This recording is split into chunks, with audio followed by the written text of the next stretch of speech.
Welcome back to another episode of Gimme Some Truth. Clint and Keith and myself, Nate, are in the booth today to talk about bubbles, investment bubbles, but maybe somebody would be confused by other bubbles? Well, I was going to say, usually this time of year, going into the holiday season, I think Clint and I have done podcasts in the past about wine. You might invite me on to talk about the other kind of bubbles. French champagne. wine. Indeed. But we're not talking about that kind of bubble. We're talking about the investment financial bubble. And you guys have probably experienced, like I have, people talking to you, asking you questions. Are we in a bubble? Is AI a bubble? That sort of thing. Yeah, it's interesting because we hear this phrase, this idea, not all the time in our world. We hear it in sometimes, but it feels like we're hearing it more now. You and I remember when you heard this in 08, 09, prior to that. So it's not all the time that we hear this, but when we do, it definitely stokes fear. Yeah, and I think that also when you talk about bubbles, it's usually posthumous. It's like, okay, I got absolutely. a situation where it happens and, oh yeah, we were in this bubble, this sort of asset inflated situation, and everybody could see it after the fact. And no one could see it when they're in the middle of it. And I think that's a lot of the point of bubbles is that, and that's the reason maybe why we are not in a bubble right now, is that everyone's talking about it. We might be. It's usually when we're all feeling like we're just full steam ahead and nothing can stop this rally. And that's when we actually see the bubble. But when it bursts, then everyone's the money quarterback on it. Or said another way, how many bubbles, quote, bubbles have we been in that didn't pop in the last, say, 15 years? You could make an argument that conversation kind of got some momentum behind it, and then ultimately never happened, never actually burst. But Keith, why are people asking this question now? Well, I think, there are two factors. One is the valuation factor. When you look at where stacks are trading now, the P/E ratios, the kind of fundamental price earnings, how many multiples of their earnings are a stock trading at, are very, very high, both in their annual terms, trading, I just looked at the data from JP Morgan, about 23.2 at the end of October times earnings. Usually over the last, 20, 25 years, you're looking more at 16 to 18 times. On the earnings. S&P. On the S&P, Yep. On average. The CAPE, which is the 10-year, it goes back times those 10 years of earnings. We're looking at 40.2, I think is the number I saw. And again, there over the last 10, 15 years, you're looking at, somewhere around 25, 28, much lower. So in terms of valuations, very, very expensive. I think there's also a big psychological component. The fancy TikTok word we might use would be FOMO. Though I was reading a quote in Panics. Let me double check the title here. Manias, Panics, and Crashes by Kindleberger and Ali Bear. And they said, there's nothing so disturbing to one's judgment as to see a friend get rich. And I think that's kind of the psychological aspect of this. Yeah. You hear about your friend who bought NVIDIA before everybody else did. Yep. We may hear it from someone we work with quite a bit, that they bought it early on and, it's now worth all this value. We're also seeing it maybe with Bitcoin, that sort of thing. Yep. It's gone way up. So that's the psychological pressure. Am I missing out on something? And the inherent nature of that makes the bubble bigger Yep. and bigger because then it's piling on and piling in that. Oh, he got rich on it. Why am I not? Clint, if we're in high valuations, which we all know we are, does that necessarily mean there's a bubble? Is there a way, said another way, is there a way that we can work our way out of high valuations that does not involve a bubble bursting? Yeah. I mean, you can have many cases the bubble deflate a little bit where you see a correction and then that sort of wall of worry helps the stocks. Sure. We've seen those little mini pullbacks over the course of the year. Even earlier this year, if we think about, where the NASDAQ was, the NASDAQ was down significantly throughout this year and then recovered. So, there are situations where you can see it kind of battered back. But I think more importantly, what you need to see is increasingly good earnings. And so in the beginning of the year, I always mention to clients like, hey, in order for us to get to higher stock prices here, we need record earnings. And the earnings have been very strong. So that has supported some of that. Now we've gotten even higher valued too. So, I would go back, do we need record earnings? Because, it is looking pretty overvalued if we look at metrics in there too. So, I mean, a lot is going to have to happen with corporate earnings to be able to drive those stock prices higher from here. Yeah. Well, I would just add the one other thing too that's in play that the markets have been taking into account is lowering the risk-free rate of return, right? If the Fed keeps cutting rates, because then, instead of getting guaranteed 4% to keep money in a bond, you're only getting 3%. Money will move and will support higher multiples if you're looking at discounted future cash flows and whatnot. Yeah, one of the things that I always find interesting about this is, you can track a lot of these ideas back, 50 years, 100 years, some cases 150 years. I mean, we can go back 400 years to locate 450 years, right? To locate kind of the first, if you will, bubble that at least that we're aware of in the Netherlands. Yeah. And so that's kind of my motivation for this podcast was we've been hearing about bubbles from our clients. And so I wanted to go back and look about Tulip Mania, which is kind of the original, the bubble, if you will, the one everybody talks about. And generally historians, so the tulip was discovered, brought to Europe from kind of the Near East, Middle East in the 1590s. So it had been around for a while. And there were all sorts of, kind of cool stuff about it. But the bubble started, coming in, most people think like 1634 to 1637.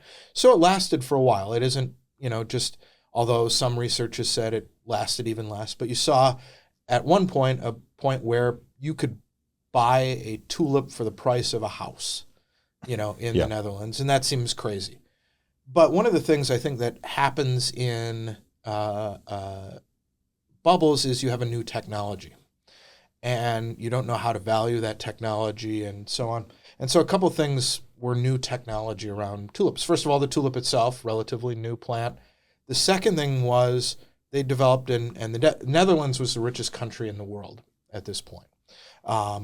They developed new breeds that were trading, and this was also the age, kind of the beginning of collecting. So natural history, you may have heard of like a cabinet of curiosities. And so people were collecting stuff from all over the world, the natural world. Shells went up in value as well because they were discovering exotic shells from all over the world. So you had this new technology. Up until this point, gardens weren't for display. And now all of a sudden you had gardens as display objects, beautifying. And so that changed things.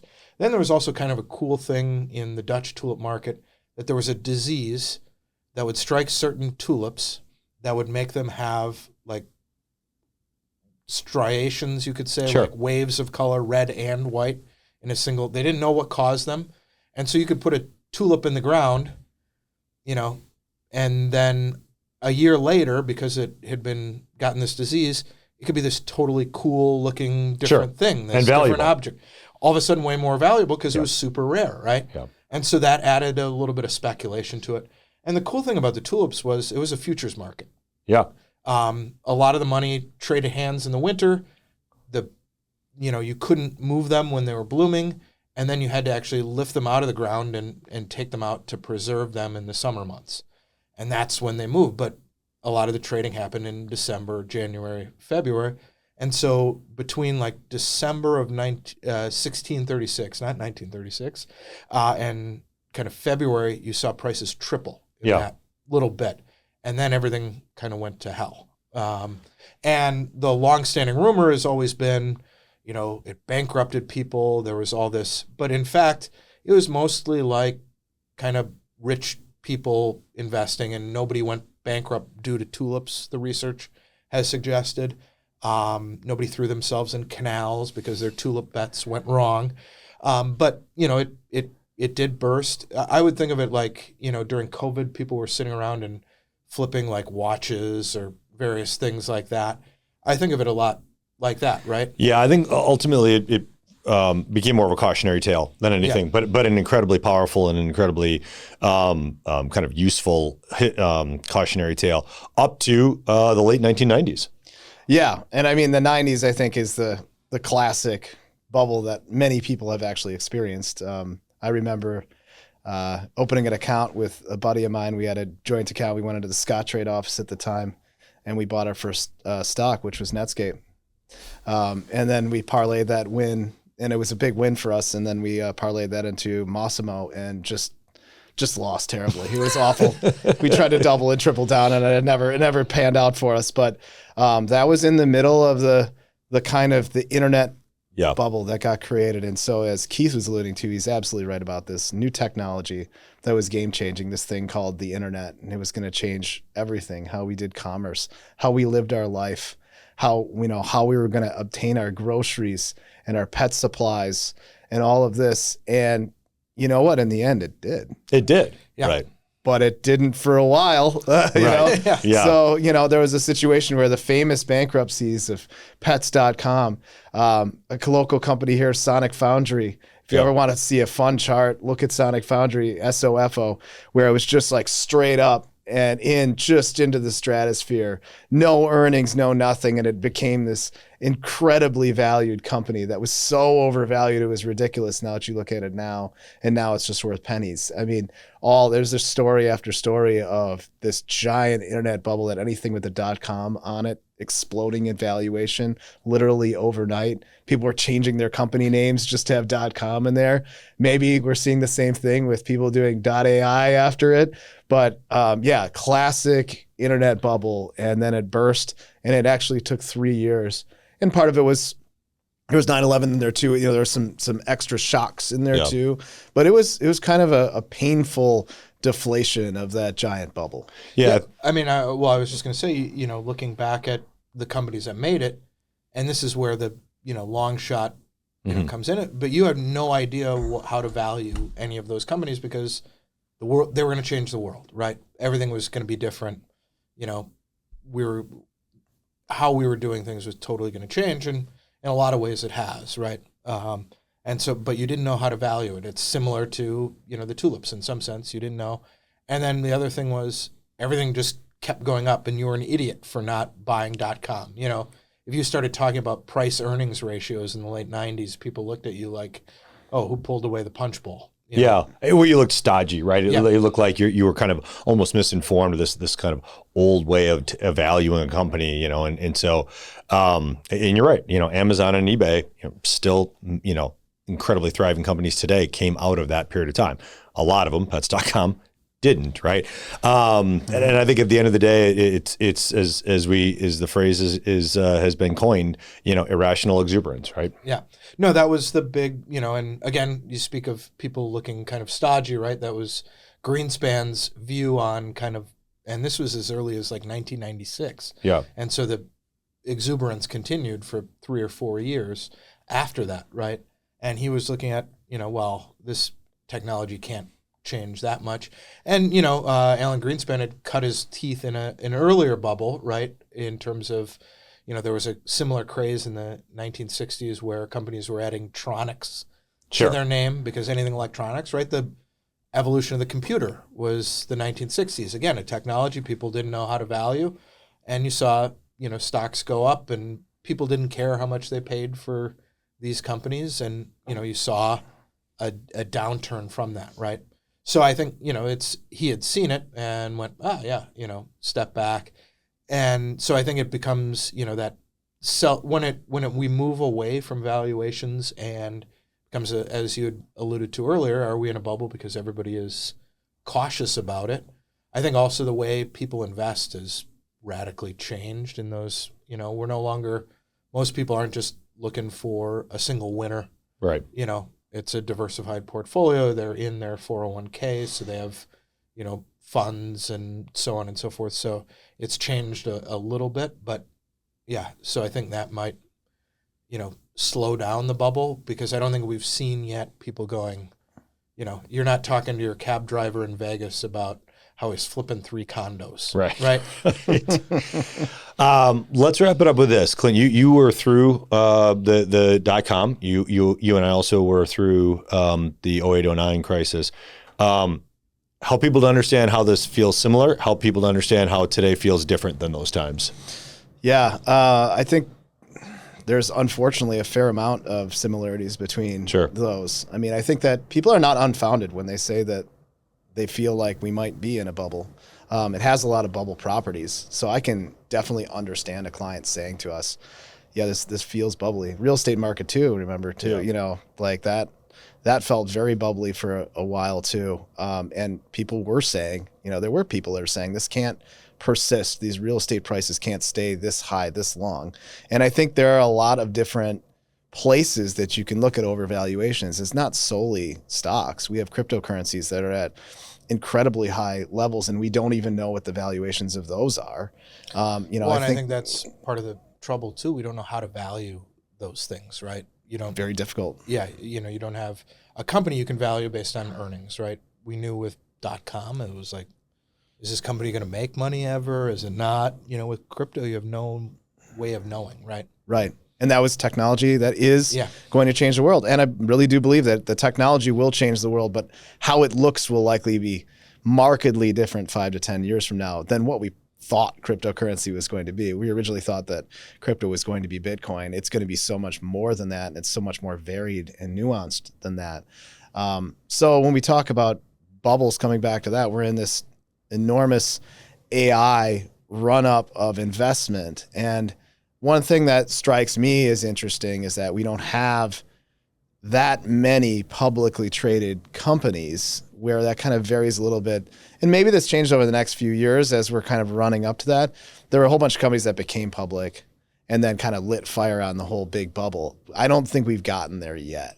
Yeah. I think we need to see a rush of IPOs. And at that point would be the point that I would get more and more concerned about this. I do believe that AI will change our lives for the better. I think that AI is the most exciting technology since the internet. I also believe that these companies are not dumb. You have incredibly cautious and well thought out theses for why these companies are making these deep investments into this technology. So I think there is something there. It's just a matter of how long it takes. The greatest concern that I have is, are investors going to have the appetite to stick through the moments where we have these AI pullbacks? Yeah. And so I think those are likely coming. I just don't know if we can. I don't think that you can time those out. So you have to be kind of like, I'm going to hold and I'm going to, do well through this and diversify, and I'm just going to see it on the other side, and it might take me 10 years. Or you got to just be mindful of the fact that you might not be able to take that mentally, and you should reposition your portfolio to perhaps not get all the upside, but protect a little bit better on the downside in a market that appears to be overvalued. Yeah, you're not going to see us predict whether we're in a bubble. I think that's frivolous. I think that's trying to predict, what the world's going to look like in a year, which is almost impossible. I think what you are going to hopefully take from this podcast is that, valuations are high right now. Doesn't mean they can't go higher. Doesn't mean that, as Clint said earlier, that we can't have a little air let out of the bubble along the way, and it can, the bull market can persist. But what we are saying is that, there are indications that, things are getting a little frothy. The FOMO, fear of missing out, is definitely real. And I think the most important thing is right now to understand, what is your risk level? What is your allocation? Do you know how your portfolio is built right now? Do you know when the last time you were rebalanced? These are all really, really important things as we get into these kind of frothier times in the market. So we hope you found this valuable. If you want to have us talk about other topics along this line, we definitely will do so. Let us know. But otherwise, we look forward to seeing you. South Sea Company, we skipped over that. The South Sea Trading Company. Yeah. The number of bubbles that are out there are it's not without history, right? Yeah. And so we can look at those, and we can hopefully learn something from those. We'll see where it goes from here. Walkner Condon Financial Advisors is a registered investment advisor with the SEC. Registration with the SEC does not imply a certain level of skill or training. The opinions expressed by the participants of this podcast are their own and do not reflect the opinions of Walkner Condon Financial Advisors. All statements and opinions expressed are based upon information considered reliable, although it should not be relied upon as such. Any statements or opinions are subject to change without notice. Information presented is for educational purposes only and does not intend to make an offer or solicitation for the sale or purchase of any specific securities, investments, or investment strategies. Investments involve risk and, unless otherwise stated, are not guaranteed. Information expressed does not take into account your specific situation or objectives and is not intended as recommendations appropriate for any individual. Listeners are encouraged to seek advice from a qualified tax, legal, or investment advisor to determine whether any information presented may be suitable for their specific situation. Past performance is not indicative of future performance. Thanks for listening, and for further information, please visit walknercondon.com.